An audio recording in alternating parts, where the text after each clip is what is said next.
हैं कि ये दम टूटे पिंडा फूटे हो लेखा दरगाह माही, जिसमें आपकी मृत्यु हो जाएगी। आपको पकड़कर यम के दूत जो भक्ति नहीं कर रहे हैं,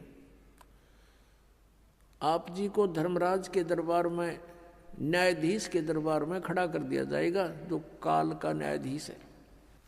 और वहां जाकर के आपसे पूछेंगे कि भाई निकाल क्या लाया गठड़ी में, दिखा तेरा परस, कितनी माया इकट्ठी करके लाया तू। जो पूंजी लेकर गया था मनुष्य के श्वासों की, अब दिखा कितना कमा के लाया। फिर ये नीचे को मुंह कर लेगा ऐसे।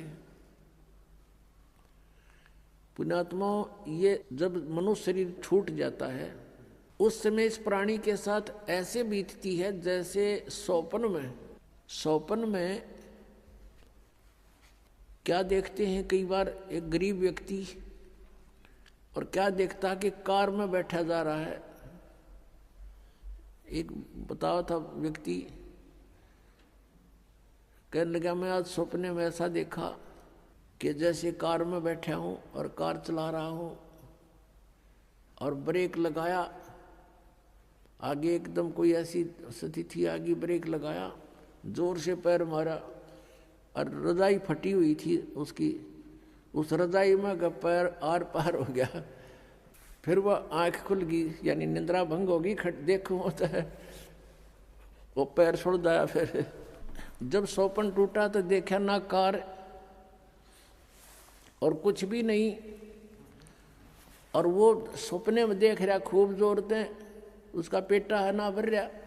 तो कहते हैं आज जो सुविधाएं आपके पास हैं, और जिस समय ये आपकी शरीर छूट जाएगा उस समय आपका सपना सा टूटेगा, और यम के दूत बाजू पकड़ रहे होंगे, वो पाँव जरा होगा टूटी हुई रजाई में, और कहेंगे चल बच्चा। अब उसका विश्वास सा नहीं बनता कि बेटा था, मेरी बेटी थी, कार थी, कोठी थी, कहाँ थी, चल अब बताएंगे तरीके थी। यहाँ बताते हैं कि ये सौपन जब टूट जाता है, जब इसका समझ में आवा है कुछ भी ना था, मैं तो वैसे ही दुखी हो रहा था कार में, कदे ब्रेक लाऊं था, कदे गियर बदलूं था, और था कुछ भी को नहीं। तो ये जो आज आप देख रहे हो, जब सपना टूटेगा, आपका मृत्यु होगी, आपको ऐसा लगेगा अरे के था, कौन सा बेटा, कहाँ बेटी, कहाँ कोठी, कुछ भी नहीं था। अब समझ लेना सपने के बाद आपको क्या प्राप्त होता है, याद रह जाती है वो। तो धर्मराज के दरबार में जा करके इसको खड़ा कर दिया जाता है। फिर वो पूछता भाई निकाल, उसको तो मालूम तो होता है ये सारा। तो फिर वो क्या बहाना मिलाता है, क्योंकि उसको याद आ जाती है कि मैं वायदा करके गया था भगवान से, हे परमात्मा जे ईब के मनुष्य शरीर मुझे मिल जावे तो मैं सदा भगवान याद करूंगा, पेट के लिए थोड़ा बहुत कार्य भी करूंगा, लेकिन ज्यादा समय मालिक तेरी याद में बिताऊंगा। अब मुझे सब याद आ गया है। उस समय उसको पिछले पुण्यों जन्म जन्मांतरों के सारे दुख याद आ जाते हैं, और जब ये मनुष्य शरीर प्राप्त करके वहां से चलता है, इसको बार बार समझाया जाता है कि अब के गलती मत करना। तो ये कहता नहीं जी, पीछे गलती बनी सो बनी, आगे नहीं करूंगा। माँ के गर्भ में भी इसको याद रहता है। माँ के गर्भ से बाहर आते ही इसके ऊपर तीनों गुणों का ऐसा एकदम प्रभाव बन जाता है, ये सब भूल जाता, अचेत हो जाती आत्मा। इसको नए सिरे से पढ़ाई कराई जाती है, ये तेरा चाचा, ये तेरी चाची, ये माता, ये पिता, ये बुआ या माँ, ऐसे, और नए सिरे से इसको पढ़ाया जाता है।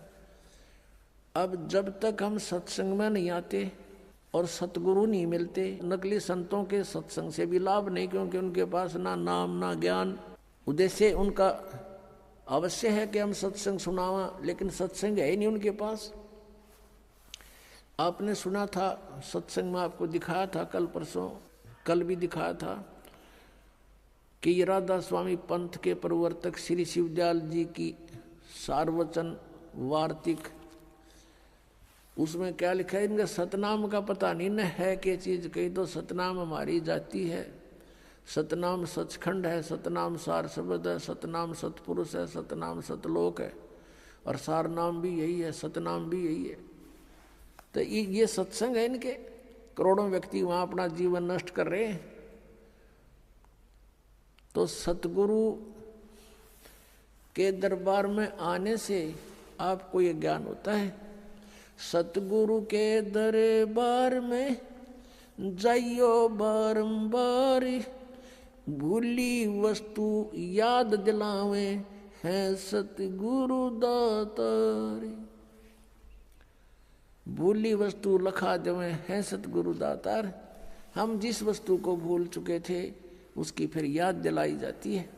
अब नकली गुरुओं के पास यदि याद भी दिला दें तो भगवान की भक्ति करो तो उनके पास वो ट्रीटमेंट नहीं, उपचार नहीं, मोक्ष मार्ग नहीं उनके पास, तो उनका ज्ञान भी व्यर्थ। पहले तो ज्ञान है ही नहीं, लेकिन इतना तो अवश्य बता देता है आम संत कि भगवान की भक्ति करनी चाहिए। मनुष्य शरीर बार बार नहीं मिलता, ना उन्हें परमात्मा का पता, ना उनको परमात्मा के पाने की विधि का ज्ञान, तो वो सत्संग भी सुना ना सुना बराबर।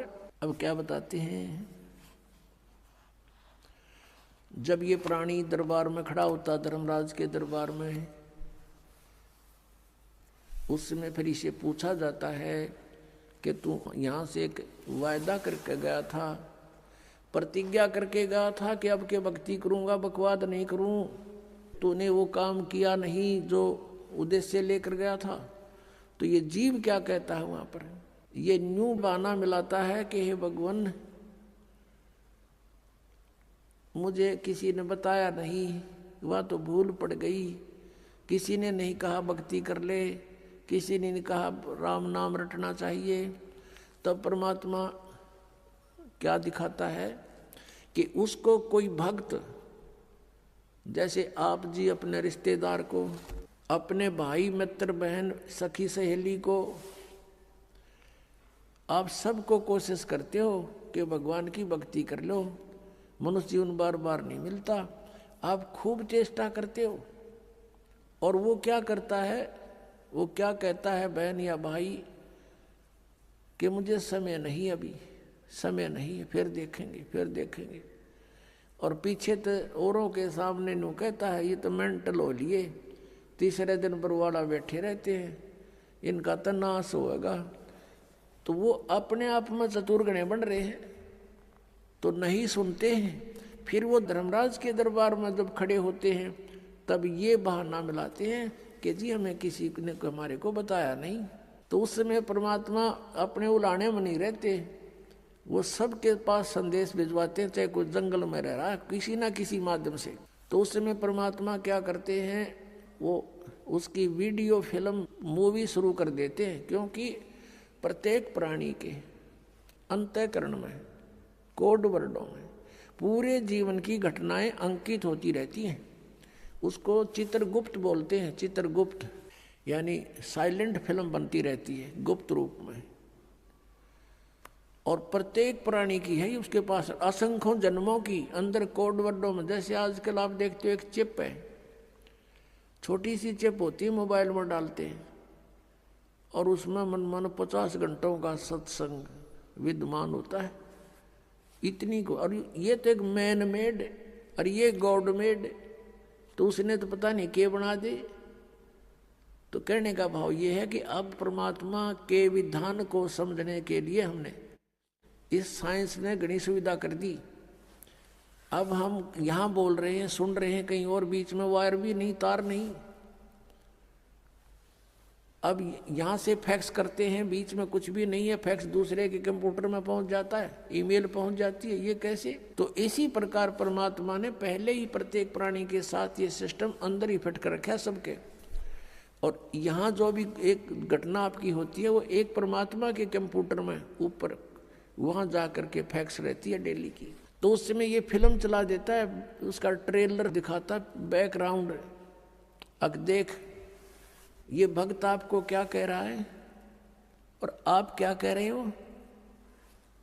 ये नीचे गर्दन कर लेता है, उस समय इसके पास कोई गुंजाइश नहीं अग्रम अग्रम करने की। फिर ये क्या कहता है जी, गलती बन गई, गलती बन गई, बन गधा, गलती की सजा देता हूं मैं तो। अब फिर क्या रहा उसके पीछे? तो यहां परमात्मा कहते हैं कि आपको समाज से केवल सामाजिक क्रियाओं का ज्ञान ही हो सकता है, और सत्संग में आने से आपको आत्मा और परमात्मा का ज्ञान होगा।